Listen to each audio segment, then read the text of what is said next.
a look at video now from Caracas, Venezuela, where thousands of people marched today, filling city blocks in their biggest rally yet against the president's government.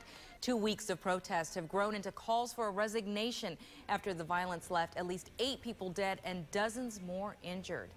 And here in Tampa tonight, hundreds of people gathered for a rally to bring attention to that violence. Our Chris Jenkman joins us in Tampa now with much more. Chris. Well, this protest has stretched for hundreds of yards along the streets right next to the Yankees baseball field. It was one of dozens of protests, not just here in this country, but also around the world.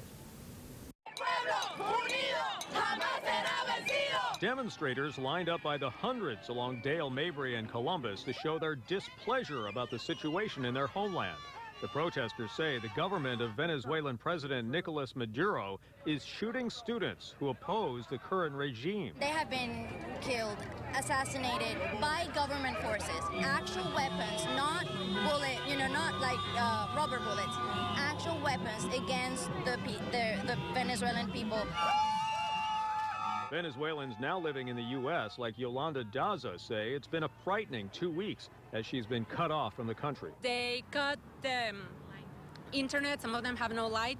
We are concerned because we cannot get in touch with our families. We don't know if they're okay. There was already food shortage and medicine shortage in the country, so we don't know if they have food.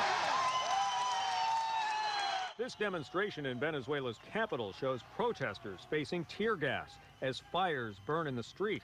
The opposition to Maduro is accusing Cuba's Castro brothers for trying to influence the government. We can only communicate with our people by Twitter or Facebook. What is going on? We voted for democracy and now we have communism. We don't want that. We are a peaceful country. Demonstrators throughout the U.S. are hoping that these protests will lead the United States to put pressure on Venezuela's government to end the violence. It really touches deep inside of me because, part of you is from there, and living in the United States just makes me so more grateful.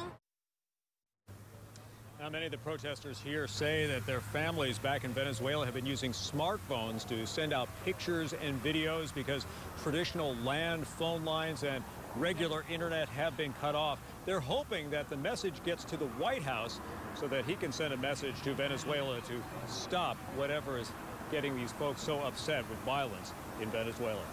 We're live in Tampa. Chris Jenkman, ABC Action News.